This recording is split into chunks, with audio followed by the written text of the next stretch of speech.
Welcome back, one and all, to another episode of Release Ramble, aka Pod Stance, the Punk Stance podcast. It is me once again introducing another episode of Release Ramble. I can't even get my own name show right.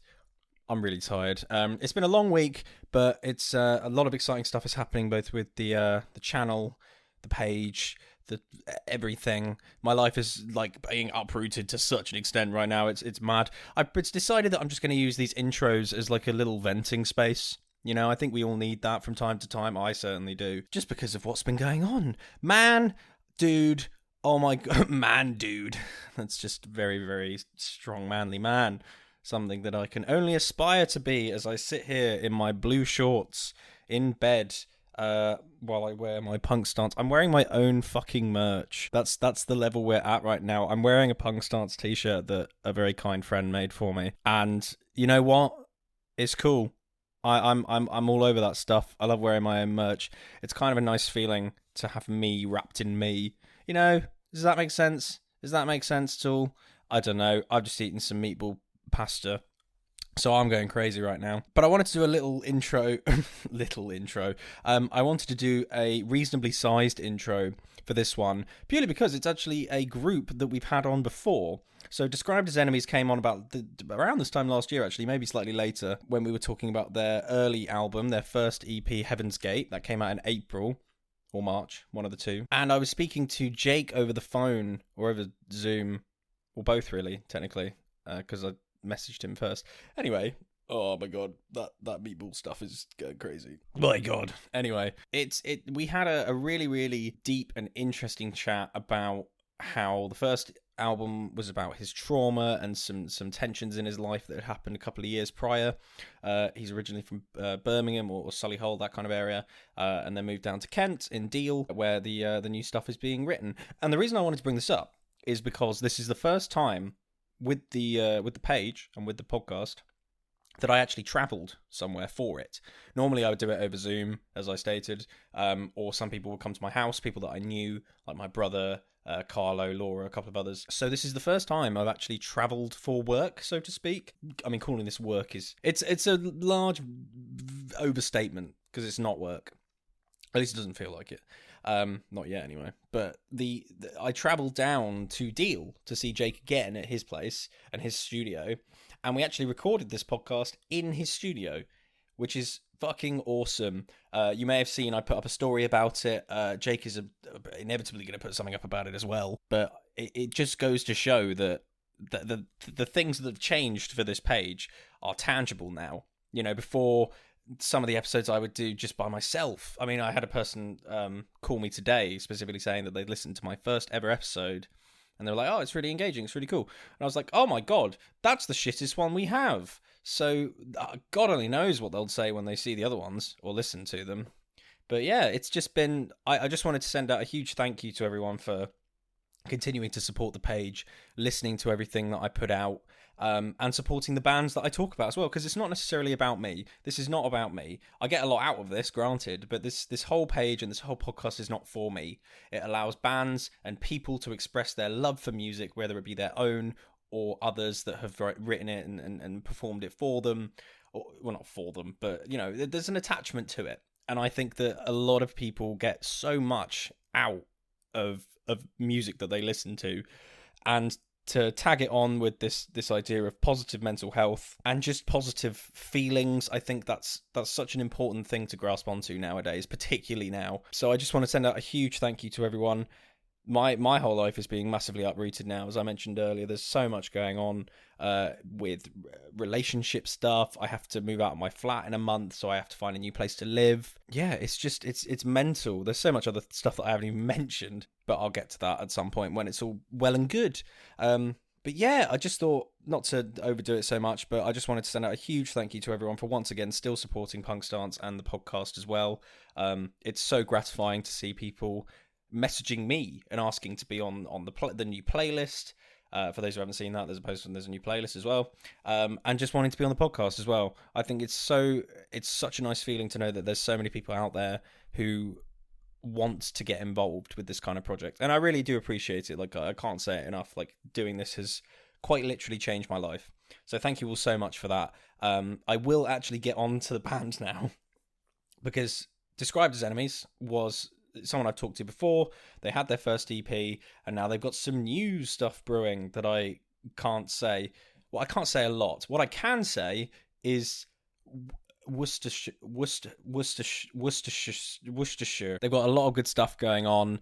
I'm super excited to see what happens in the next couple of days. I believe, as of recording this, and when this goes out, when I'm recording this, I think the brand new single is out today. So that's pretty fucking cool. And when this actual episode comes out, it'll be a few days from now. But obviously, hooray, you'll have listened to it anyway because they're such a great band.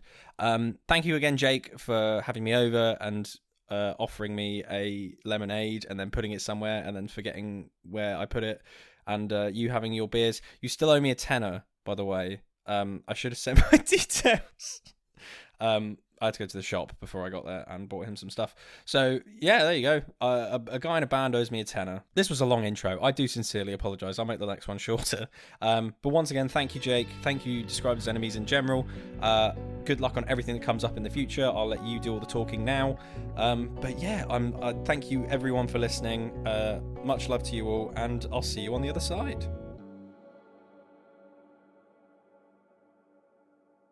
Well, to be honest, it's mostly just... Do you mind if I vape around you, by the way? You can do whatever you like, my friend. I'll put it that way. Promise. Promise. Well, welcome back, one and all, to the latest Release Ramble that we're doing. This is actually the second for the same individual. I was not expecting this so quick, but you must have enjoyed it so much that you wanted to do it again. I'm a sucker for punishment, I think, is the actual term. But... Well, welcome back. It's lovely to see you. I must say that I have to be nice here because I'm in your house this time. Yeah. So I have to be very polite. Absolutely. No cursing. None of that. You know, we curse in this house, mate. I'm drinking lemonade. I'm being a good boy. And I'm drinking Stella. And you're drinking Stella. I won't say what time it is, but don't worry about it. Don't worry, that's not my first. It's not my first beer today. But it's a Sunday. We can do what we want. Absolutely. But we're here with Jake of Described as Enemies, who we have chatted to before, and we're going to do a second piece for something that you're going to tell us about later. But obviously, the last episode that we did, it was prior to the release of your first EP, Heaven's Gate, that came out last year. Yeah. 2 singles were out at that time. And now the EP's been out for however many months. I think knocking on a year. I think it was March. Was it March? I want to say it's March released it. Yeah, I should know that, shouldn't I? I think it's March. So I think we're coming up to a year. So about 10 months it's been out now. Yeah. Yeah, that's right. How's it been since then? Yeah, it's been good. So I think we spoke in I want to say the February, because I think that's when I Feel Alive came out, was when we spoke. So January we released Leap of Faith, which was like our first ever single, and that kind of set a bit of a bar of expectation because we didn't think anyone was going to listen to it. I thought my mum might listen to it and that'd be about it. And then it did, like, the streaming numbers on it were, I think we got about 20,000 streams on it in like a couple of weeks, which was mad. So then when the second one came out, I think I said to you the last time, I felt quite a bit of pressure in regards to like and people are going to like it as much sort of thing. And yeah, I mean, it did well. Like, it did okay. I think it's, I don't know how many streams it's got, but it did quite well. And then the EP came out, and that's my vape. That's tragic, isn't it? And then the EP came out, and we had to slow down a bit as a band. We sort of mentioned it last time. We're all a bit older. We're all dads now. Like, it's not. We love doing this. We do it for fun. It's not like a let's make a career out of this and leave our jobs type idea. It's more of a we're doing this because we enjoy it and we're all a bit older and it's just something we want to do for fun. So a couple of things cropped up in a few of our lives where we had to just kind of go, look, we need to take a bit of a step back, which was a shame that it happened when the EP came out, but it still did really well. Like, we're all really happy with it, and ultimately it was never about getting loads and loads of streams and being this like it wasn't for us. It was more just about, we're all old, can we still do it? Which inevitably we could, and then if we did it, would we still enjoy it, and would people come and listen? And then we played it. So the first show we did as a band was our EP launch show, which we did at Ramsgate Music Hall in April. So a month after the EP came out, we did the EP launch for it. And it's a 120 cap venue, I think it is. And obviously it's not our hometown. It's not far, but it's not our hometown. And it's a bittersweet thing. It was really frustrating, but also really humbling and really lovely. We did, I think, 112 people come. We were so good. It was just we're honest guys. We couldn't mark it as a sold out show. It was like, it would have been so lovely to be able to go first show sold out of town. It was great, but amazing show. Like the venue itself is phenomenal. Like they, I think they got voted best venue up to a certain cap in the UK for sound and stuff. Like sound in there was phenomenal. The staff all there were wicked. The layout there is really cool, and just everyone that came was just well into it. It was a brilliant show. To be honest with you, I was majorly sick before it. I was proper. So I said to the boys, I get a little bit of stage fright, but I think I'm all right. But it'd been like 9 years since I've been on stage, so obviously I'm older now. I'm fatter. I'm more miserable. And the day came. We were in Ramsgate setting up. I was fine. We went for some food, and I was fine. Got back to the venue for the other bands to arrive, and I don't know what happened. I just started literally throwing up, and it was really, really bad, to the point where we had a table booked for the evening for a burger at this burger place that someone had recommended, and the other 3 boys went, and I stayed at the venue sipping ice cold water and churning it up into a bowl. Basically, it wasn't ideal. And the problem was everyone that was there, where there was a lot of people that had come that we haven't seen for a long time or haven't come and seen us play. Everyone wanted to come and say hello. Yeah. And it was one of them where it was lovely, and it was really, like I say, it was humbling. It was really nice, and we were really appreciative. But because I was in such a bad way before it, I kind of just was like, yeah, hello, you're right, leave me alone. Just was like walking off. Like my dad brought my youngest brother all the way from the Midlands, so like they'd come like 300 miles to watch the show, and he was like, we're upstairs, you gonna come say hello? I was like, yeah, we'll do. If I can. Yeah, we'll do. I sort of went upstairs, was like, oh yeah.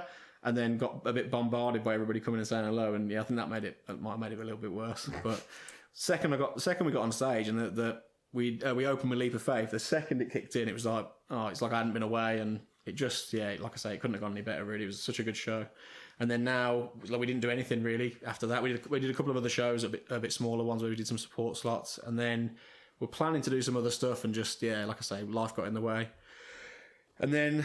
Yeah, and then now we're doing what we're doing now. And now we're here. Now we're here. Now you're in my house. My first episode of the new year as well that I'm doing. So okay. you have that joy. I think that wasn't Leap of Faith the first song you shared last year? It was. Yeah, it was certainly one, because I think it came up very, very early on. 1st of January. It was we released it. We were all out on New Year's Eve. We were when it came out. Yeah. I do recall that. Well, it's almost like a rite of passage. That's it. Beginning of 2026, I'll come over. Yeah, I mean, I'll be dead by then, probably.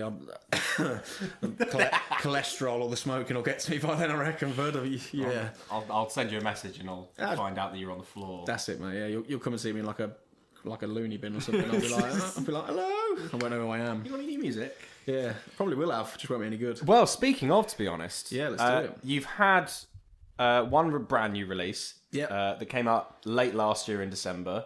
Yeah. And then... Yeah, we'll get on to the rest of them later. Yeah, sure. But would you like to start off, following on from April, your last show, and a couple of that? Yep. How have things evolved to get to this new point where you've released your first song of the new era, as it were? Yeah, man. So the first EP, Heaven's Gates, I'll briefly recap. I know I mentioned it last time, but I'd basically been writing, demoing on my laptop in sort of various bedrooms and living rooms where I've been living. Literally just on my own, just not really doing much with it, just writing little ideas and stuff, but not ever doing anything with it, and not ever thinking I would do anything with it. And then I got introduced to a friendship group via my barber, who was in Young Hearts, and I met all these people, and we ended up all having a chat one night and being like, why don't we have a go with it? So I sent some demos out, we had a go. I think there was, I don't know how many, there must have been probably about 100, and probably 99 of them are crap. And then we sat down all together and went, right, let's listen to these songs that we think we might release. And I think at the time, I had it in my head that it was going to be like an album, like 12, 13 songs. And we all sort of sat down and listened to them. And rightly so, the boys kind of, sort of not put me in my place, but they were like, well, these ones are really good, and these ones are just, they're not bad, they just need more work. Or 2 of them, I think they actually said they were shocking, which, to be fair, I agreed. So we sort of sat there and went, right, let's release these 6 songs. And then we did an intro and an outro, so like an 8-song EP, which was Heaven's Gates. And then always knew we were going to do almost kind of the second half of it, and we were going to do more songs, but you didn't know how that was going to look, whether that was going to be another EP, an album down the line, more singles, or what it was going to be. But we kind of always had it in the back burner, and we never really stopped writing or adding to these songs, sort of thing, while the others were coming out. So we had that show in April. We did another show later on down the line, and then a bit of a lineup change. A couple of things happened, so we had a bit of a lineup change, and then we had a studio for a little bit of our own like rehearsal space and recording space. So when we got that space, it was kind of like a prime opportunity to go, right, let's record it sort of the old-fashioned way. So the first EP, all of us, I say all of us play on it. Most of us that were in the band at the time playing it. So Jimmy wasn't in the band at the time, our guitarist. We didn't even have a guitarist, so he didn't feature on it. But obviously, features obviously on all of this one. Cav, our drummer, did play, but it wasn't like a proper drum setup to record it. It was like a bit of a half and half kind of thing. So it wasn't great for him. It sounded good, but it wasn't great for him. So it was kind of all put together on a laptop and just thrown out. Whereas this time we had the opportunity, like I say, to use a space where we got Cav's drums, Cav's cymbals. We set him up with a load of microphones. He got very upset and very angry every time he didn't get it the first time round, which, to be fair to him, he's such a solid drummer that we play to a metronome live, so for him to go into a studio playing to a metronome isn't anything that's out of the ordinary, which is where people normally struggle. But yeah, we recorded everything literally mic to instrument, I guess, which even like the guitars and stuff, like people obviously probably don't know that aren't in the trade, but like, it's really easy to plug a guitar into your computer and make a fake amp sound and make it sound really good, but putting a microphone on a guitar amp and spending hours getting the sound right of it is a different thing, and that's what we did with this one.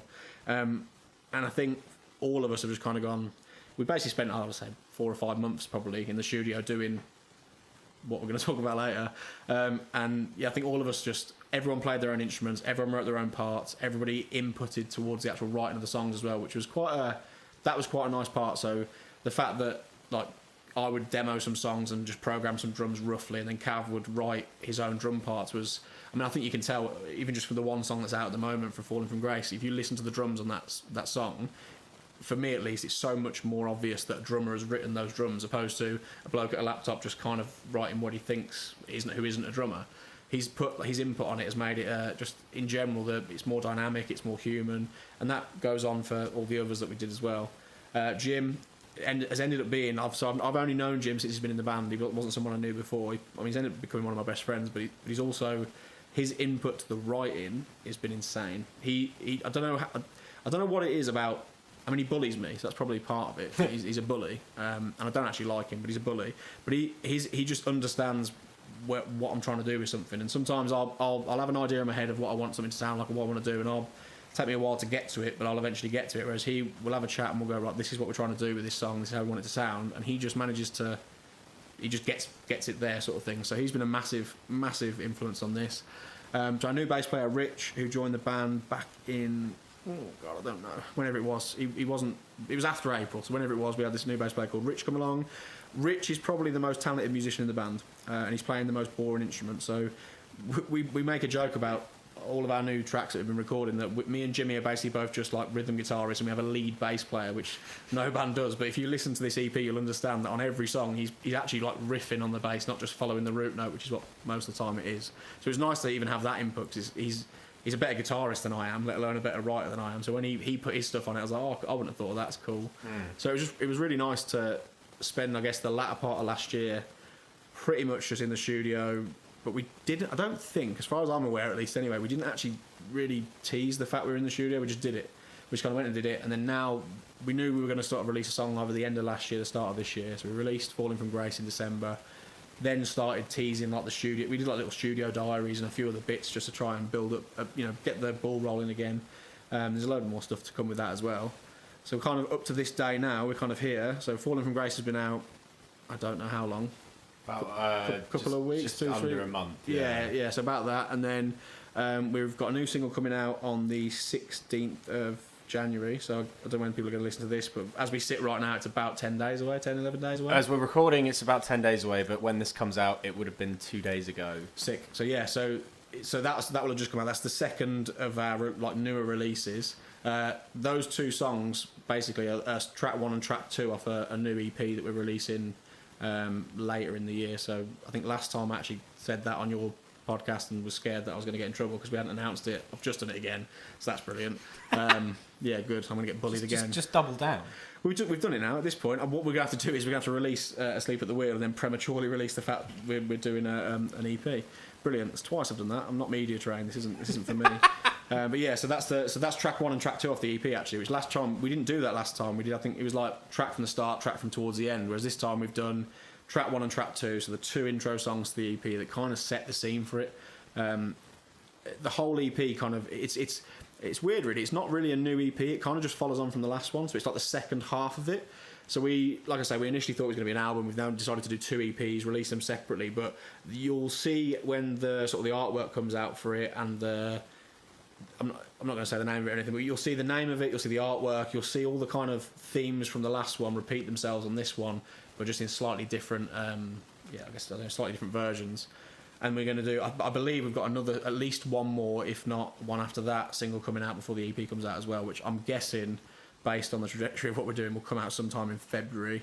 And then whether we release one in March or not, I don't know, before the EP comes out. We haven't actually made the decision on that yet. We don't need to make the decision until about 2 weeks before we want it to go out, which as soon as I found that out is dreadful, because like I'm terrible. Before we started recording, I mentioned to you that we had these songs and I decided I'm pulling one of them out. We're going to do a new one that I've only just written. I'm terrible at being like, no, I'm changing my mind, we're doing that. So as soon as I found out we actually only need to give 2 weeks notice to release a song out into the world, I was like, I should never have been told that. I should have been told it was 6 months and just been told to deal with it. So yeah, it could all change. It could end up being a 42-track album, triple disc.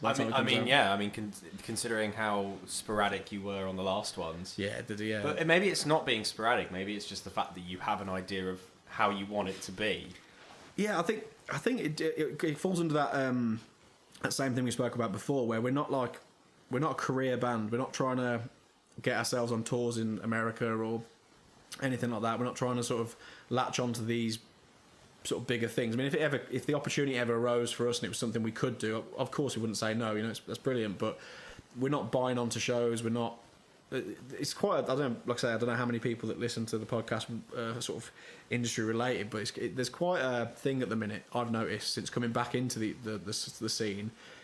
Since I left, like I say, 9 years ago, or probably coming up to 10 years ago now, there seems to be this thing at the minute where there's a lot of bands or a lot of artists or a lot of like small record labels that are representing artists that are buying everything, basically. So they're buying them onto shows. So like you'll see a small band like us, a band that have got 500 monthly listeners on Spotify, 1,000 followers on Instagram, 20,000 streams on each song, and all of a sudden they're supporting like a big band in a big venue, and it's they're bought onto the show. There's no that. The fact of it is that's what's happened. I mean, I'm sure there's bands out there that don't do that, and I'm not sat here trying to cause a riot, but that is something that happens. Like their record label, or they'll all bung together and buy onto a show.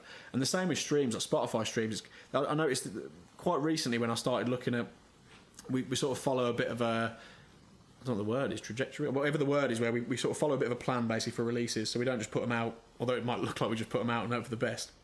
We sort of follow a bit of a release plan with like sort of internet content leading up to it, releasing it, and then what we put out after it, and how soon after that we then do another one, and whatever else.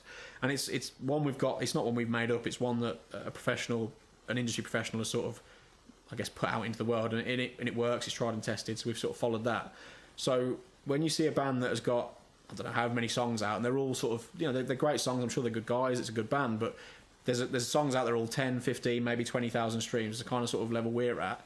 But then they'll have like one song will have 1 million streams on it, and you think, oh, they must have just got on a big playlist, but it's like, oh, that was only released 2 weeks ago. They didn't just get on a big playlist. They've either bought the streams or they've bought the placement or whatever it might be. There's a lot of that at the minute.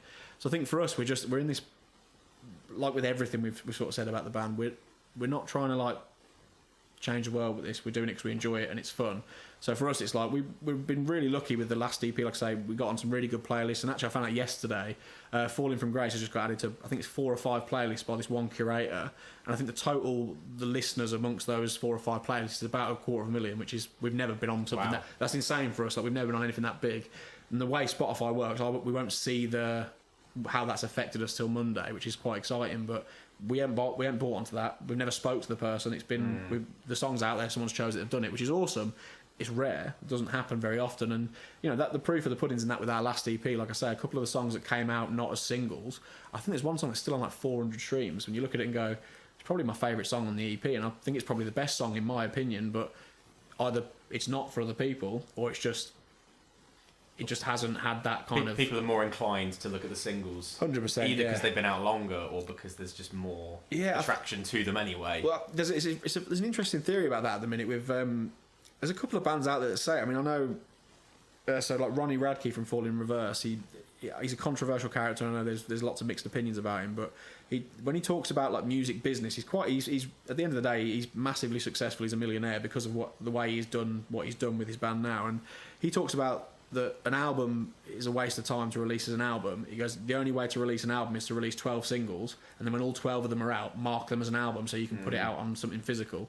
And he's not wrong. The way like people consume music these days, like TikTok and all that sort of way, the way people find it and consume it, there's probably very few people that sit out there and go, there's 12 songs by this band, I'm going to sit there and listen to all 12 in order back to front. Like I do. The new Linkin Park album came out, and I was like, I'm going to sit and listen to this from start to finish and see what I feel about it, because that's what I would have done when I was like in the prime of listening to new music and stuff. But I think the industry's just so almost kind of like you get your 15 minutes of fame. It's all about a 30-second clip, and that's what it is. That we're not too worried about what happens as far as like how it looks on, like I say, your Spotify's, your Apple Musics and stuff, with like the stream numbers and stuff, because we know that reality of it is, we get 500 streams on a song, we know there'll be 500 real people that have come and listened to a song and actually gone, I quite like that, I'll listen to it, opposed to 2 million bots on a PC somewhere in someone's cupboard that it's not you're not going to get, if you're not going to benefit from it in any way, shape or form. Drop my vape again. It's tragic. I feel like I've just completely gone off a tangent there, haven't I? That's my... No, but I like tangents like that, because you're completely right in that fact. I'm probably one of the very few people, when music comes out, I will just sit there, like, you know, I drove, 90 minutes to get here. Yeah. And thanks for that, by the way. Appreciate you doing that. It's my pleasure. It's part of the job. Or at least I will make it part of the job. That's it. But I will just whack something on. What was it I listened to on the drive home? Yes, I put on the Boys of Full Day, self-titled from last year. Mm-hmm. Just whack that one on. Yeah. Listen to the whole thing on the way home, driving. And I love that album. There are songs on there that I prefer, but yeah. You preached to the converted. I think even last time on the podcast we spoke about you were asking about like sort of albums or bands or whatever that had inspired me, and like, even though what we write and the music I play is one thing, like that we're talking about Kids in Glass Houses, the Smart Casual album, that I will, even to this day now, and that album's however 15 years old now, whatever it is, but I will sit there, and even to this day, and if like I'm doing mundane, boring dad, old man stuff like cleaning, I'll sit there and put that on from start to finish and listen to it from start to finish to every song, because I think that's how it was intended. It works like that, and it's a good album. And there's loads of albums like that I'll just sit, like Hybrid Theory is another one, Linkin Park, I'll sit there quite happily and have that from start to finish. There's loads like the Boys Like Girls album with Love Drunk on, I think the album was called Love Drunk, wasn't it? Another great album, start to finish, banger. Like there's loads of albums like that I think you just sit there and go, and like you say, long drives and stuff as well. Like my family are from the Midlands, so like it's about a 4-hour drive to get there. So that for me has always been a really good one as well. Like I'll listen to a lot of like, right, I'm listening to this. Like I think the last time I went up, I listened to Block Party, Silent Alarm, which is a phenomenal album. I mean, I think that's coming up to 20 years this year, that album, which is like... That's horrifying. Yeah, they're doing a show in Brighton. I want to say it's Brighton. We were talking about this last night with me and Stu talking about it. There's I want to say it's 20 years, and they're doing a bit like a big... I think it's an outdoor show in Brighton for it. They're playing it from start to finish. I have to go. I have to go. And when I'm there, I'm probably going to be like, oh, this is brilliant. I feel like I'm however old I would have been then. And it's like, I'm not actually. I'm 30 and I'm falling apart and I'm fat now and I get out of breath going upstairs. Whereas like when that first came out, I was probably riding my BMX around thinking I was really cool. It's just like, don't even get me started. I was at a poker game last night with some friends and we had a 10-minute conversation about bread. That's how you know you're getting on a bit. And we were like, oh my God. And it was my friend was celebrating his 25th. And we were like, you're a quarter of a century years old now. How do you feel? And he went, I want to die. And you're around the age there as well, 25, where you start to notice things creeping in. That's when it like, I noticed that about sort of 24, 25. I mean, I had my daughter when I was 25, so that probably made a difference having like a little baby to run around and a toddler to run around with. But that kind of age, you start to notice like, I've always been a bit grumpy and a bit miserable, and I'm very opinionated, and I like my opinion, and that's the end of it. And no one has to agree with it. I just don't want to hear what yours is if mine is that. So like I've found out that older I'm getting, I'm becoming more like of a grumpy old man. So like now, if someone sits there and goes, no, that's not the best album by that band, it's this one, I'll go, yeah, you're welcome to believe that, but you're wrong. Yeah, but I'm not. And guess what? I don't agree with you. And I actually think we're not friends anymore. So that's the end of it. It's like So I think 25 is that age where that creeps in. So your friend that's just turned 25, you want to tell him, it literally is all downhill from here. It's all downhill from here. Yeah, I think he knows it. Yeah, and it's not only his hairline that's receding. Oh yeah, tragic. I'm quite lucky in that sense. Mine hasn't gone. According to my barber, who is my friend, so he might be lying to me. He reckons it's not going. He reckons I'll be. You're gonna be alright. He reckons, but then I look at my dad, and my dad is. I mean, he just needs to brave the shade at this point. It's tragic. He tries to keep his hair going, but like, I mean, I could literally read a book through the other side of it. If I was one side of the book with the other side, you could read it. It's tragic. So yeah, I don't know. Maybe I'm lucky. Maybe I'm not. Well, how have we got on to talking about? Well, that's me again rambling. No. I think we've both been culprits of that.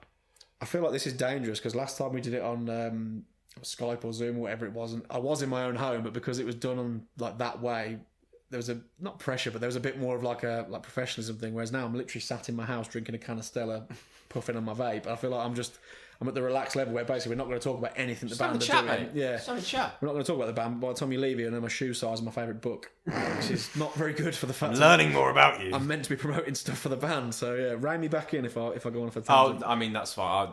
That's kind of why I'm here. But then again, I love listening to how everything's falling apart. That's the joy of aging is a privilege deep down. I don't know who said that, but they're wrong. But speaking of privileges, go on. Look at me go. You did this last time. Your segues are phenomenal. I did try. You mentioned how you were on these playlists. 5 different playlists. How it was by the same guy. I think the best part about something like that is when I found your first single, it was just out of fucking nowhere. Yeah. And I was like, I like this. I'm going to write a thing about it. And then that's led to, a year later, me being sat in your house. 100%. I think the thing that, and I know I keep mentioning the same thing, but I think people who aren't in a band or a musician or in the industry don't understand it. Spotify is probably the main sort of platform that are known for this. That like any social media or any kind of search engine, there's an algorithm to it. So if 20 people listen to our song and then they all go and listen to another song straight after it that's within the same genre, our song then pops up as a suggested for a couple of people with that. But if 50,000 people go and listen to our song and it's on a playlist with other songs that are like our song, all of a sudden then those few people become few, and then the next one triggers it again. It becomes like a bit of a loop and like a cycle, which we really noticed with Leap of Faith. Like I said, we put it out. We had 1,000 streams in 2 days, I think. And we were like, how? We'd announced we were a band a few weeks before, and we noticed we got put on this playlist, and then they took us off that playlist within like 3 or 4 days. But then our monthly listeners kept growing, the streams kept growing, and I was like, how is it? And then because I'm naive as anything, I didn't know anything about it, where I've not had to do things independently before. We've had someone doing it for us. It's the first time I had to, and I sort of sat there and looked into it. I was like, oh, so one person listens, then another person listens, and then those 2 people get another 2. But it's like a pyramid scheme, basically. That's the way it works. And you end up getting loads of people from it. And the good thing about getting them naturally and not buying onto them, you buy onto a playlist with 1 million people that are signed up to it, and you're on with like Central C and like Busta Rhymes or something. You're on with like artists that are nothing like you, but it's just a playlist that's been put on there. The good thing about people finding them naturally and adding to their playlists is the reality is if they find it naturally, it's because it suits their playlist. It suits what they're trying to put out there and do. So 9 times out of 10, I think these ones we've been adding to, I had a brief look through them. One of them is, I'll be honest with you, I've actually added it to my Spotify. There's you've got Korn, like old school Korn on there. You've got Disturbed, POD, Linkin Park, Hoobstank, that I've completely forgot about them. Like the loads of bands that I would have listened to back in the day that I thought were brilliant, that I've kind of not really listened to so much recently, but they definitely are an influence in the way I write. And it's awesome to see somebody else go, they don't sound like they span, but you can tell there's this little there's a connection there somewhere. And they've added you on, and it's like I say, we haven't got the results back of it yet, so I don't know how, we could get to Monday and 5 people could have listened. We could get to Monday and have an intense amount of listeners, but it kind of, much like the first time it happened with Leap of Faith, it couldn't have happened at a better timing, because we've just released that one. It's done quite well. It's slowly doing better. We're about to release another one. So, with that, when you've got a load of monthly listeners that have come in on Spotify from a playlist, when you release a new song, they all get notified. So it's another one where it's like they listened to that, they liked it, and then as we drop the next one, it's almost like a sort of ready formed audience that are there. They might have liked the last song, but probably haven't gone on your Instagram, probably haven't looked at who you are, they've just heard it on their phone, on shuffle or whatever while they're in the gym. And then the next one comes out and they go, oh, yeah, I remember that. And then that's, I guess, how you start to build more of like a relationship with someone, as far as like them liking your band and actually taking it to the next step of like, right, I might go to a show, or I might look on their Instagram, or I might watch a music video. And it all just, I guess, spirals from there, I think, is where that comes from. So yeah, it's a huge honour, and we're massively grateful. And I always make an effort, a conscious effort, to reach out to anybody who has put us on a playlist and just minimal, just thanks. Like when you did that, what you did about Leap of Faith, January, a year ago. This time last week, yeah. We didn't get you tagged us in it for whatever reason. There was no notification to say you had, and I think I don't know how, it must have been a few weeks after you'd done it. I saw it. I'd seen I don't know how I managed to see it. I can't remember why I'd seen it, but I reached out to you and went, really sorry that I didn't say thank you sooner, because the second we'd have seen it, we would have said thank you had we have known. We didn't know. This is awesome. And then that's how we got talking and did the last one, wasn't it? I think I'm pretty sure. So it's like, we always try and make a conscious effort to build a relationship with these people, because you never know, later down the line, you get another song come out, they might put you on again if you kind. I mean, I can't imagine many bands are getting added to a playlist and then sending an email or sending a message and just being like, thanks very much for that. I think a lot of them just take it and go, yeah, sweet. Whereas I think that little bit of courtesy and that little bit of like, actually, to us, it does mean a bit of something, because we're not buying stuff, we're not making it something, we're grateful that you've given us a hand, sort of thing. They'll get to the next level where you'll have someone turn up at your house. Oh, by the way, thank you for putting us on Just playlist. to be clear, for everyone listening to this podcast, it's not okay to turn up at my house unless I give you permission. I sent him the postcode. It is okay. I had to ask mid-drive. I was like, all I did was put your town in the postcode, not in the postcode, in Google. And then it went, you're going here, but I didn't know where. We'd organised this, I don't know how long ago, but we spoke about, we were initially going to do it yesterday, weren't we? And then you were like, oh, I've got something to do. And I went, actually, I've double booked. That's brilliant. Cause I've been so goddamn busy this weekend. Yeah, it worked perfectly. But then my biggest worry was that we went out last night with, like I said, Stu used to be in Young Hearts. We went out with them last night, and I was like, I'm going to be really hungover, and that's dreadful because I don't want to be sat doing this hungover. But luckily, my better half decided she was going to have a drink last night, so I drove, so I'm not too hungover. I'll probably be drunk in about another Stella's time, though, which would be fantastic. It's fine by me. You'll get all the secrets out, mate, all the music videos, everything, you'll get it all. But, so yeah, I feel a bit like I'm actually quite relaxed about it, opposed to if I was probably hungover and a bit like, oh. Well, that's what I'm meant to be here for. I'm meant to be a calming presence that just. Absolutely, it's a lot nicer doing it face to face. Yeah, I have to say. Last time I wasn't, not that I wasn't a fan of doing it, but it was the first thing I'd done in that respect since starting music. Yeah. Well, since doing back in music, like with the band I was in back in the Midlands before I left, and like I said, about 9-10 years ago, we did a lot of stuff like that. But I wasn't the front man of the band, so it wasn't predominantly me doing a lot of the talking, but also like it wasn't, I don't know, I was younger, I was more confident, it didn't matter, whereas that was the first thing for this project that we'd done in that respect, like actually sat there talking about it, opposed to just, sending an email or whatever. And like I said last time, that EP for me has, like, the story I'm telling in that EP is about quite a I hate the word trauma because it's like a buzzword at the minute in it to be used, but that time that I've written it about is like it's not something I particularly revel in the fact that happened to me or that I went through. So like writing it by itself was quite difficult. Releasing it was then quite scary because it's like actually I'm probably the first lot of writing I've done where I've been quite honest with what I'm saying as far as like the lyrics. I'm not really hiding behind too many metaphors, a couple of them, but I'm not sitting there being like, I shot 2 people. That didn't happen. I didn't shoot 2 people. But I'm not saying it that directly, but I'm also not sat there being like literally using metaphors and stories to try and make it out and being quite honest. So that was quite a scary thing by itself. And then that dawned on me that I was like, well, I'm this guy now in the middle of it. Like I'm the one everyone's looking at in the middle of it, and I've got to do things like this. And it's just, I don't know, it's not my comfort zone, if you know what I mean. We were speaking about it earlier, weren't we, before we started recording. The fact that to be in a band these days, you don't just have to write a song and release a music video. You have to do like but not even this. Like this isn't so bad. It's more the 40-second TikTok videos of utter nonsense that you absolutely don't want to do. Like I'm 30 years of age and I'm sat at 11 o'clock at night on my sofa waiting to go to bed, and instead of going to bed, I'm editing a video of. We don't do the viral dance things, but like I'm editing some video that I'm just sat there going, why am I doing this? And then you put it out and it gets like, I don't know, 20,000 people watch it, and then you get a load of listeners and you go, oh, actually, that was worth doing it, despite how much I hate it. So it's just that age we're in. It's like, I don't know, I've had to do a lot of learning over that curve, which is, I guess, leads me quite nicely onto the fact that with this new EP, we might as well announce it, the new EP, which is literally the second half of the first one. So it literally is the rest of that story, I guess, of that time in my life.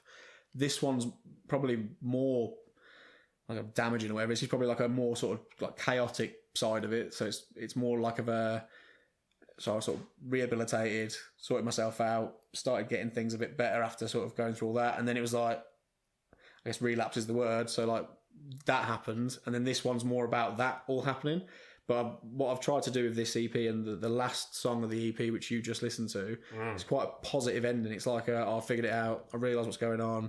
I've actually listened to what people are telling me to do now. And it's like, it then sort of leads on to where I am now in my life. But it was years ago. Like, it's such a long time ago. So it's a really like, I actually said it to the boys the other day. We were talking about releasing this EP and then what we do next. And I said, I'll be brutally honest with you, I don't want to do anything next other than play some shows. But also, I'm really looking forward to not having to write about that period in my life. Yeah. Like, I'm quite excited at the concept of being like, right, loads has happened. This is like before I moved down here, it's years ago that this all happened. So it's like, I'm quite excited at the concept of being able to write about the fact that, like, I'm a dad now, for example. That's a huge, massive. Don't be wrong, we're not going to all of a sudden go from being this like fairly dark electronic rock band that play like heavyish upbeat songs to all of a sudden being like the Beatles and playing like poppy. It's not going to turn to that, but like it'd be quite nice to have some subject matter or to talk about a time in my life that isn't so crap, for want of a better term. So yeah, it's an odd one really, but this second EP is like, I'm really glad to get it out. Like I'm probably not as nervous about this one because in my mind I'm like, I've done it, it's done, it's over now. Whereas like the last one, it was like, it's the first one, I'm nervous to see what people think. I'll be honest with you, as horrible as it sounds, I don't really care what people think about this one. We really like it. We feel like we've sort of latched onto a few of the sound, like the sound or the sort of genre or the niche that we fit in with the last one. We've kind of gone, well, that's what we like doing the most. People seem to like that the most, so let's write the rest of the songs like that. We sort of found our sound with it, and yeah, I'm super proud of it. I think as far as any project I've been involved in musically, it's the best thing I've ever done. I think you say that about everything you release, but I genuinely believe it with this. I think like every song's got like a sort of a beginning, a middle, and an end, which might sound silly, but some songs you write them and you're like, it's just a repetitive, catchy chorus and a bit of nonsense in the verses. These all have like a proper, I built a song around a song, opposed to just going, oh, I'm just going to write something and see what happens. It's like a proper thing. And yeah, like I said, the closure, I guess I'm hopefully going to feel, Christ, I better have to put myself through writing about it for the last 2 years. But yeah, I'm quite looking forward to, like I say, just sort of putting that part of my life properly to bed and not having to really talk about it again until we can play a lot of shows, and then I've got to do it in front of a room full of people. I mean, it sounds like you've had a hell of a learning curve from the first one to the second one. You know, finishing your last show in April, and then having, what is that, 7 months until the one in December. Yeah, massive. So I think, like I said, the last EP came out in March, and you can't. It's really hard to tell what people think from like statistics on a screen. I mean, they're great and they're helpful. So, like I said, we looked at, you know, your streaming platform statistics of like the age range we fit into, you know, predominantly whether it's male or female or other, and then also like, you know, the areas you fit into as well, which is super helpful. If you're looking to do a tour, you're looking to go somewhere, it's nice to know where people are listening and stuff. But then also, like, it doesn't really show you what people think of the songs or which ones they like or what sort of emotion it triggers. So that first show for us was, certainly for me, I don't want to speak on behalf of the other boys, but I imagine they're the same. It was, you could tell from the stage when we were playing, there was 2 songs in particular off the last EP, which we've dropped now. We don't play them live now unless it's like a full set. Our new set list we've had to drop a few songs for how many we've got now. But like, you're playing them and people are listening, and you can tell they're really listening and paying attention, but there's no emotion. They're not like nodding their heads or dancing along or clapping their hands. It's just a very like, I guess where they were sonically a bit more grungy and sort of downtone and stuff, they didn't have the same effect live as when we went and played something like Leap of Faith or I Feel Alive or Stay the Same. Like those songs, you could like physically see in front of you people reacting to it and having some kind of like emotional connection to it. And like, I mean, the thing that blew my mind the most about that show is so Leap of Faith was obviously the first song. By the second chorus, I pulled one of my in-ears out and some of my in-ear monitors out of my ears because I couldn't quite hear what I needed to hear. And I didn't notice until that second chorus that people were singing along, and that was a bit of that was odd to me because I was like, we're just a bunch of mates from Deal, and all of a sudden these people are here and they're singing this song, it was wicked. And then we did the last song, we finished with I Feel Alive, and we got a video of it somewhere. I don't think we ever posted it, but there's a video of it somewhere where the ending of that song is like a holdout for the vocal. And I didn't have the confidence to be like, sing it, because how tragic would it be if no one did? But the video is like filmed from right at the back of the room, and the people were singing along that loud, you couldn't actually hear me sing it. It was the room singing it. And it was quite like I say, it was a really lovely moment to be like, I'm really glad people have connected to it and know it and like it and are listening to it. But I think it really helped us in this period of time when we were recording the new EP and writing our parts for it to go, right, these songs quite clearly connect and have an impact on people. Those ones don't. Okay, we like those ones, but they're not bad songs. But these ones, how this works, that sort of sound or that kind of structure of a song works really well. We like playing that. They're more fun for us to play. Like, it's more fun for us to go on stage and play a 3-minute song like Leap of Faith, where it's all jumpy, it's all bouncy, it's upbeat, than it is for us to go on stage and play like Diagnose Me, for example, the second track off our last EP. I love the song. I put a lot of effort into it. I think it's a great song, but it's a bit slower. It's like more of a sort of, I don't say depressing, but it's like a negative song. I like the song, but you go and play it at a venue live when you've got 30 minutes to sort of show people what you can do. You can physically see the mood in the room dropping. So the set list we're prepping for this year, which is, it is a set list, it's finished. For the next few shows we're going to be playing, it is like, I joked about it, it's like the Sum 41 thing, it's like all killer, no filler. Like we literally just went, right, what songs do we think are going to hit? And they're all kind of up-tempo bar one song which we put in, which is a bit slower, but it's like bang, bang, bang. Every song just kind of hits at like an upbeat tempo, a synthy kind of electronic rock sound, which is what we're all about. Yeah.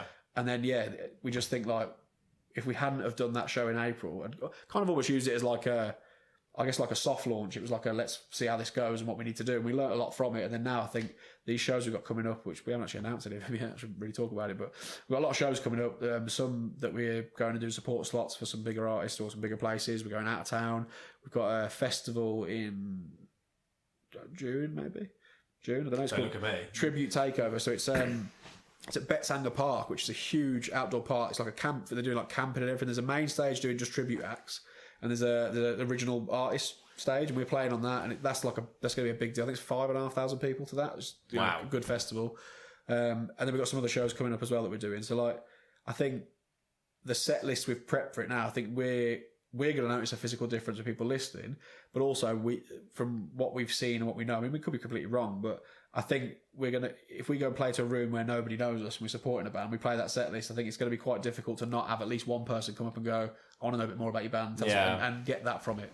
Whereas like I said, when we did that first show, learning curve, you could physically see certain people losing interest in certain parts, and you're like, no, we don't want that. We want to keep it up and go from there. So I think we definitely have learned a lot from, the first EP, but also the shows and stuff that went with it.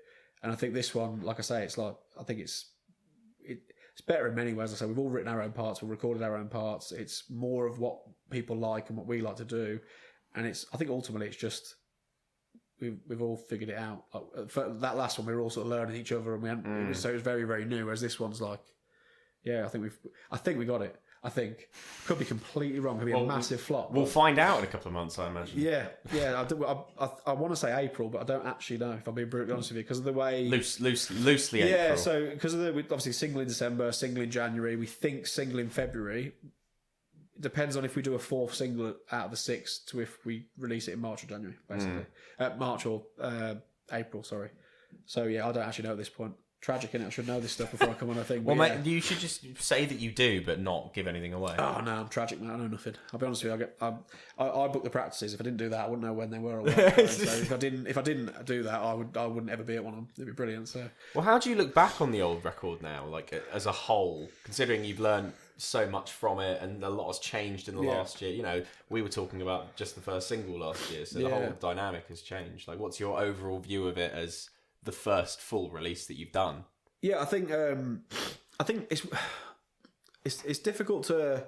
I don't want to talk ill of it because I don't think it's a bad record. No, I am very proud of it, and it did a lot for me as far as, like I say, my re-entry into the music scene. The subject matter was something I never thought I'd talk about. The songs, the genre and the songs weren't something I'd done before.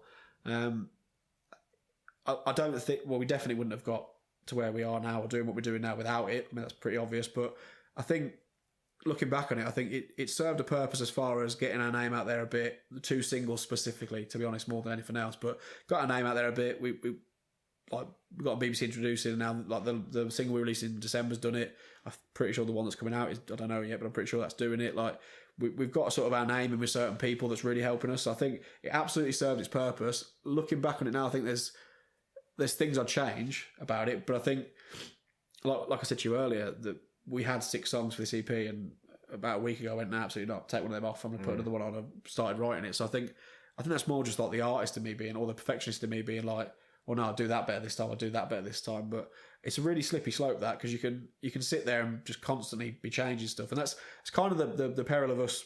So we write it all, we record it all, and then I end up mixing and mastering it. And I love it and I hate it, because I love how much control I have over the overall sound of it.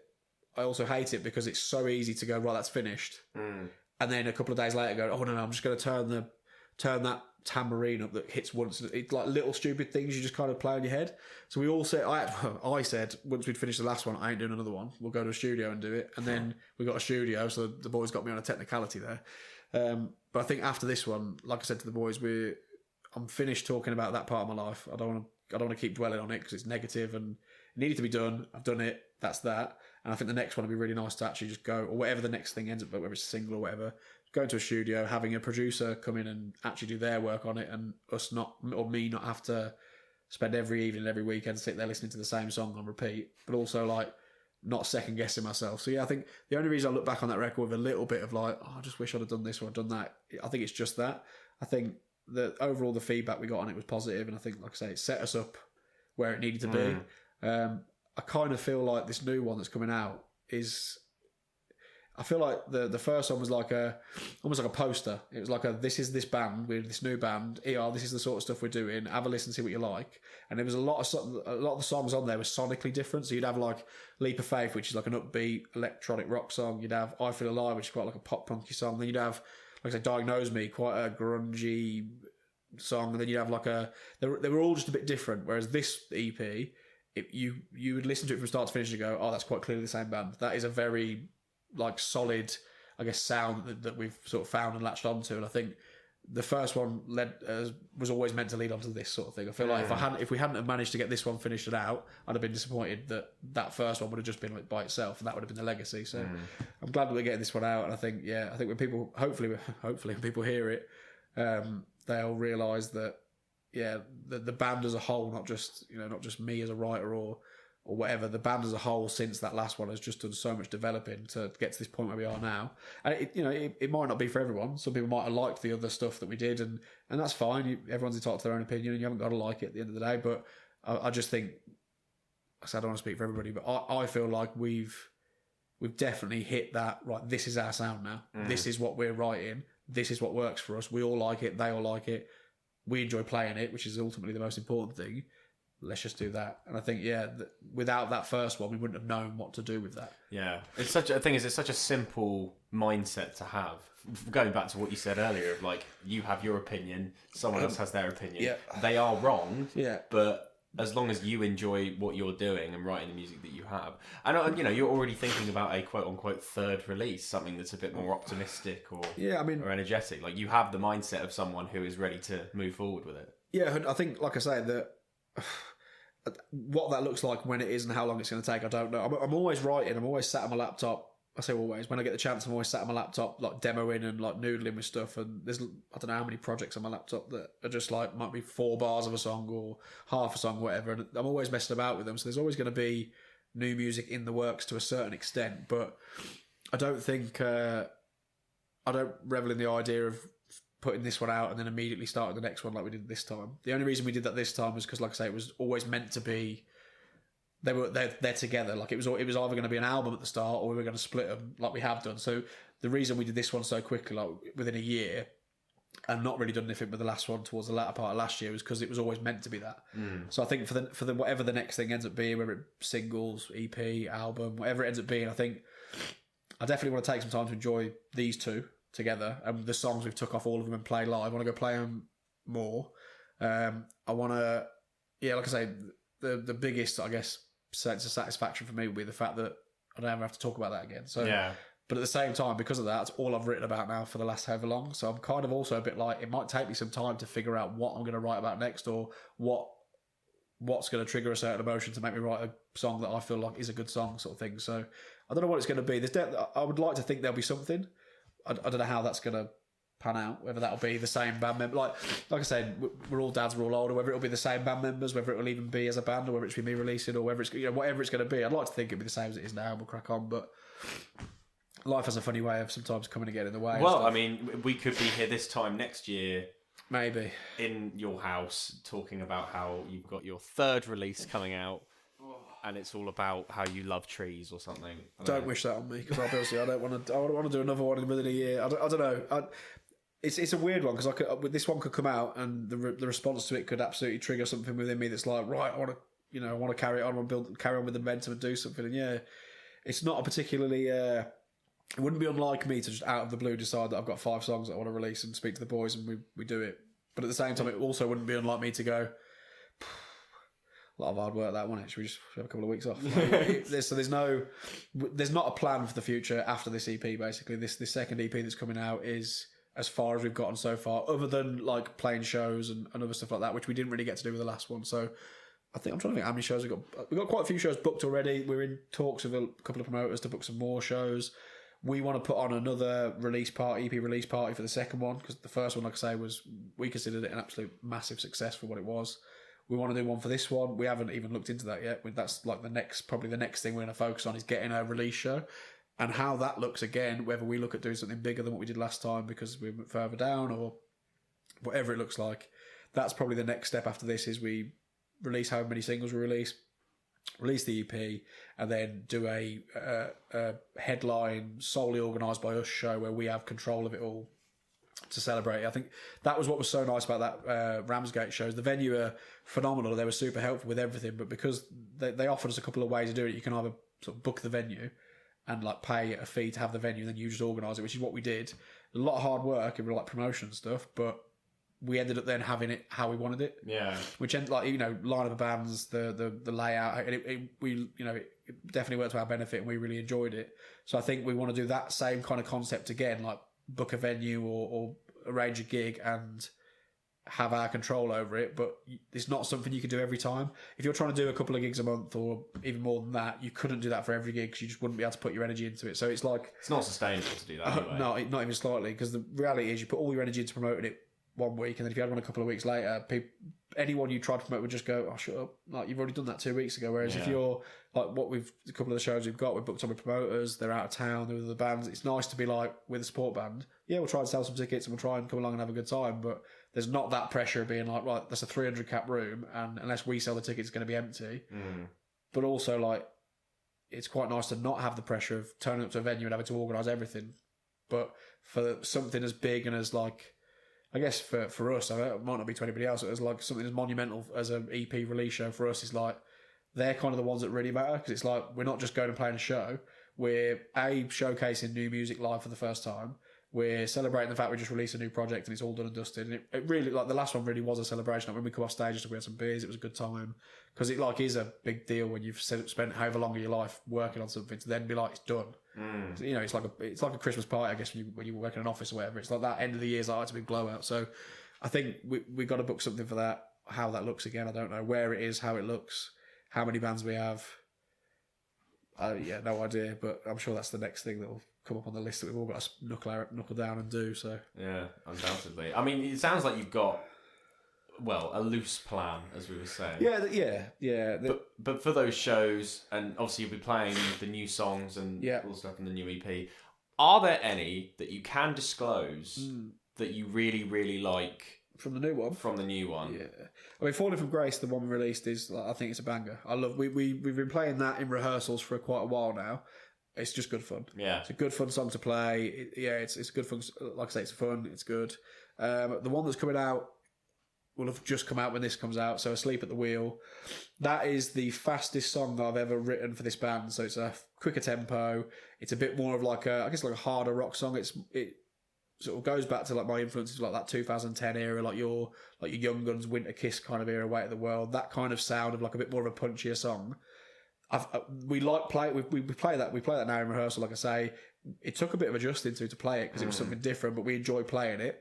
There's a song called Selfish, which I think I was editing it as you walked in the door, actually, which it started off as something I was like, I don't know if that's going to like live and it'll work, and then now it's sort of finished and tracked and I'm starting to mix it. I'm like, actually, I think this would work really well live, and I'm quite looking forward to playing that. But I think all of them, this new EP, genuinely, I think all of them I'm looking forward to playing. The one I'm looking forward most to seeing the reaction from a crowd is Falling from Grace, because I think that's kind of like the leap of faith of this EP. Like, we've kind of mirrored it in that sense, where it's like we've tried to mirror we need like a song that's like this because that's how that did, and then we need a song that's like this, and just took away the ones that we didn't think worked. So I feel like Falling from Grace live is going to be a really fun song to see people react to.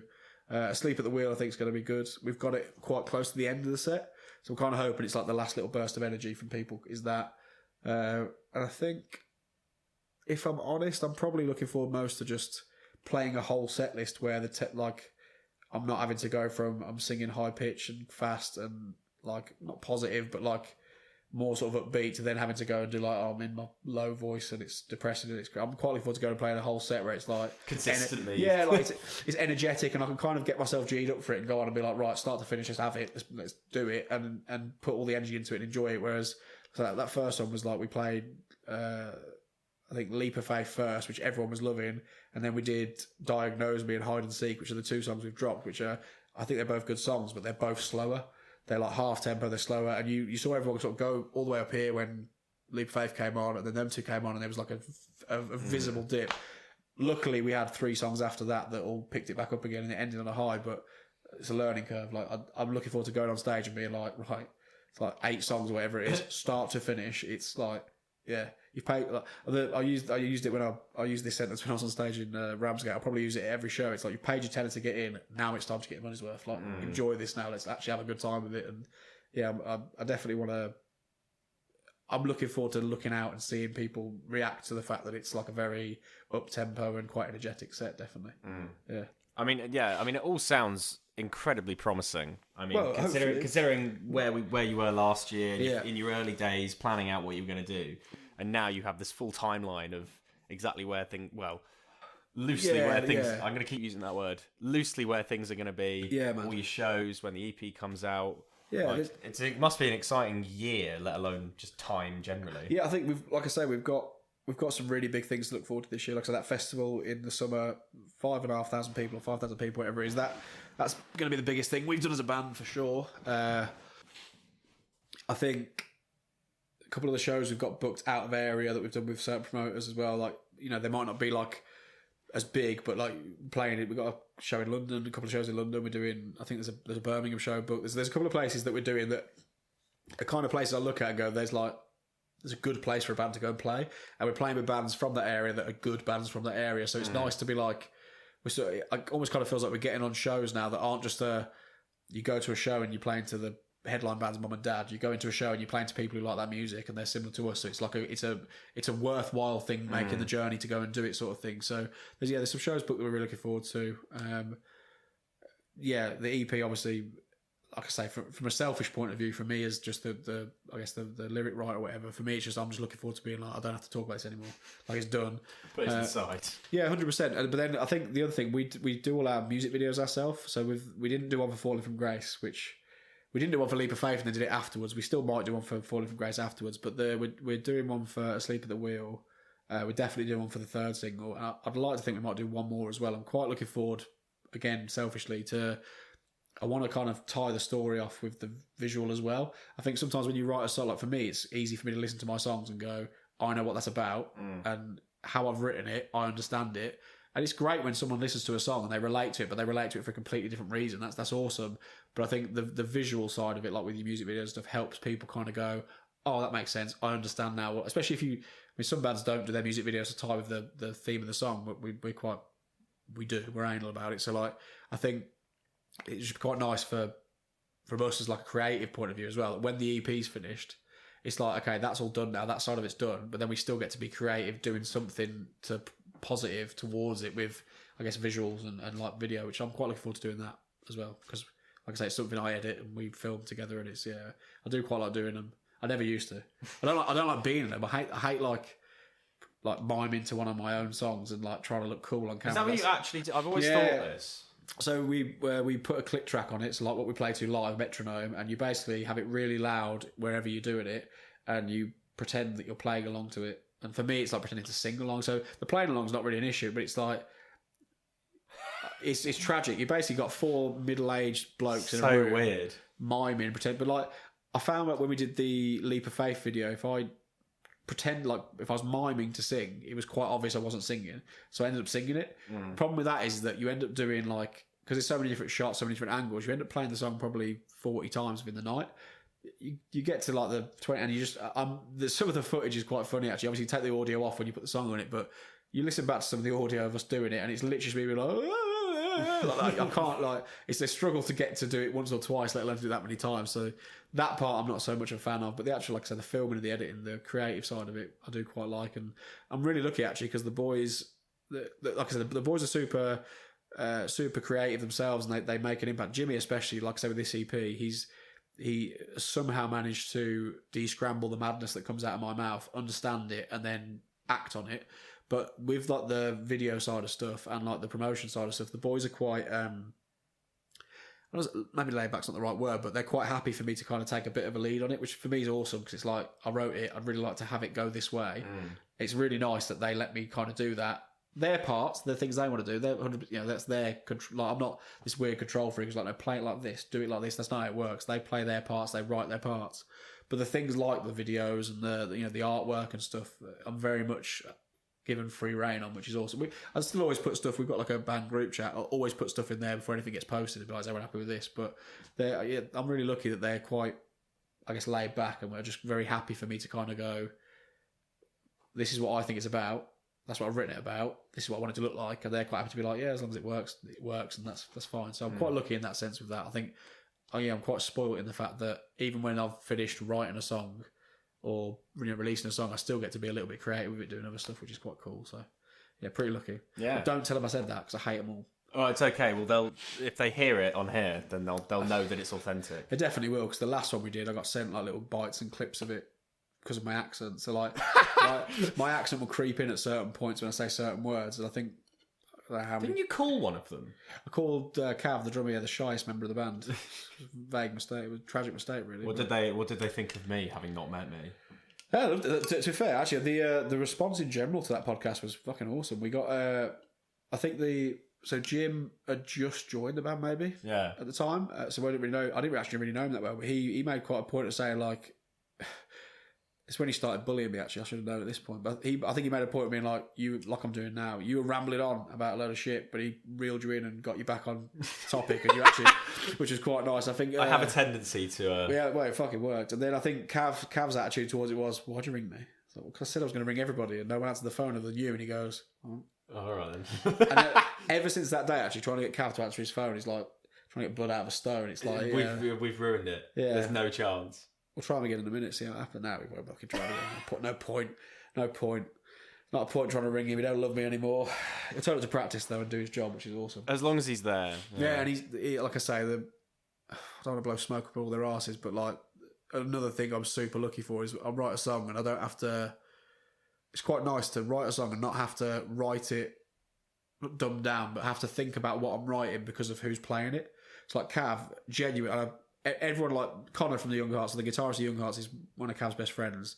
He avidly says, and he had a Halloween party that we went to, and he introduced him to people he'd never met as the best drummer in Kent. And I think it goes further than that. And it's not about like he might not be the most like technical or like he's not going to sit there and do some crazy ass metal thing. But he's solid. He's in the pocket. He plays well. He does it to a click, which anyone who's tried to do that will know it's not easy, especially when you're doing it in a practice room and you're like feeling the energy and you want to he follows it, which for us, without him doing that, we couldn't have any of the synth for any of the other stuff we do. So he's a solid musician. Like I said, Jim has been a massive part of the writing with this. Like he's come along and really had a solid impact, and he can sing pretty well too, which is good. He does a lot of the back ends. So Rich has recently joined. He is the lead bass player. Me and Jim are merely just rhythm guitarists that happen to sing the words. Rich is now the front man and head lead guy of the band. We like to think he is anyway. Loosely. Yeah. He's just Rich is one of them where he's just really happy playing music. He's a musician. He likes to go and play music, so he's pretty happy getting bugged in the back of the van with 4 cans of stuff like lager and just being told to shut up. He's more than happy with that. He's like, wait a minute when we get there. That's like his attitude towards it, which is also quite cool because we've all got like a mix of personalities. So it's quite nice to have somebody who just goes, whatever. Let me know when I'm playing on stage, and then when he goes on stage, it's like, oh shit, there he is. That's what he's supposed to do, sort of thing. Whereas like I say, I like to really take control of a lot of the creative. Jim, as far as the promoting side of it goes, that's the other thing. That show in Ramsgate, the 100 and something tickets we did, I think like 90 of them were basically just a family reunion for James Yore. Like all of his friends and family turned. Like he had a lot of family turn up, but he had a lot. He's quite so he's quite a popular guy. He's a dick, but he knows a lot of people, and a lot of people know him. So he managed to get so many people to come to the show based on the fact that he's in the band. And for us, that's like it was because we were a new band at the time. was mega. We were like, oh, it's always who you know. 100%. And then, always. but the good thing with those people, not even just like friends necessarily, but like people he knows of that he knows are into that sort of thing. Like they all come. They bought merch. Like that was the other thing that shocked us with that show. How much merch we sold at that show. We were like, we weren't expected to really sell all that much, especially because leading up to the show, we'd done like this like bundle on our website where you could buy a ticket and a t-shirt for a cheaper price, or a ticket and a hat for a cheaper price, and loads of people took advantage of that, getting it cheap. So we were like, well, everyone's going to be there's already bought merch. So like, we're probably not going to sell any. And then by the time we left there, that's what's left of the merch. So there's a few t-shirts just over there. Literally, that's it. So we've got 1,000 tote bags. I think we've got loads of them left. But like, we had beanies, trucker hats, t-shirt. The t-shirt, I think we had 100 t-shirts, and we've literally got whatever's there. 6, 7. Damn. It's insane. It was super blessed, and it really helped with the cost of doing this new EP. Because the thing is, where we've done it, like I said, the old-fashioned way, like miking stuff up and doing it, it's like we didn't have all the stuff we needed to do that first of all, and it's not cheap to do. So it was awesome to have done a show and it be not that it matters, but it to be a financial success as well, where we could go, right, we can reinvest that now and actually make something positive with it.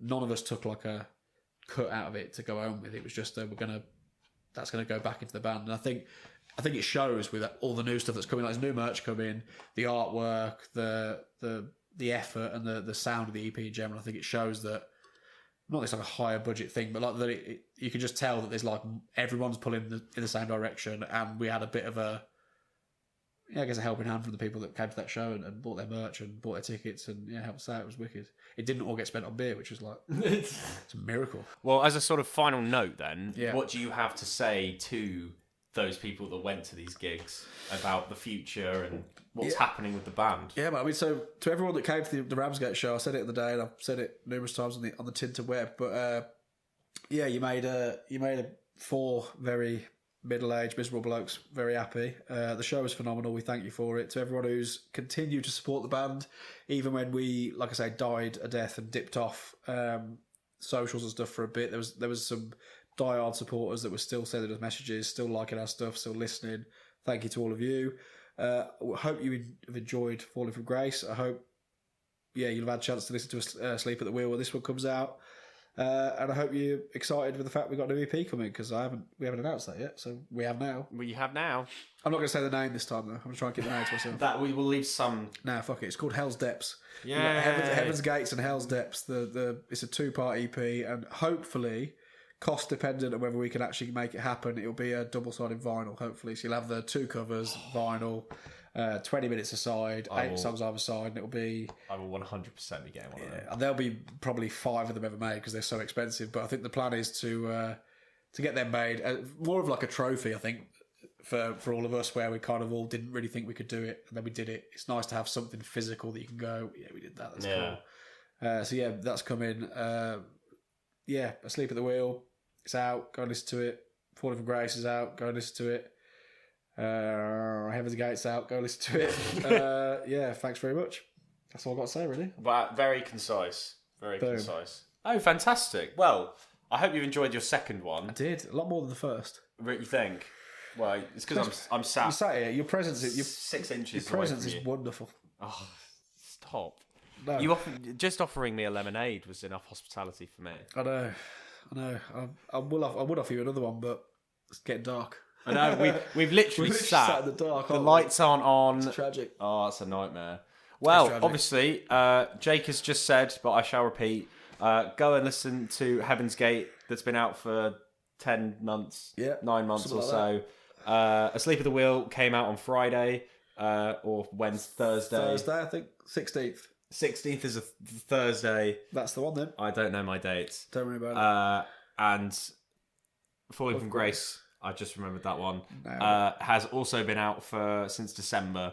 So make sure you catch all of them. The shows I'm sure you'll announce in due course. They're coming. Yeah. So be sure to go over there. And I will be there. We'll have you there. You'll be on the list. Yes! You'll be on the list, mate. I'll be on the personal list. You'll be on the list, mate. You'll be on the list. I love it. I mean, I was about to say I'm on loads of lists, but you'll be on the list of people we're not going to fucking let in. You'll be on the list, mate. Nevertheless. Yes. Oh, I won't be welcome. That's perfect. Yeah, you're always welcome, buddy. Thanks for coming, making the journey as well. Oh, it's my pleasure. I can't wait to drive back in what arguably the worst storm. Yeah, this is dreadful. Yeah, but you've got to go down a country lane now as well, where there definitely will be trees down. So yay! Well, look, if you can't get home, but there's a tree in the just don't come back here. That's all. Okay, you go home. I'll sleep in the car. Perfect. Ideal. Sorted. Thanks, mate.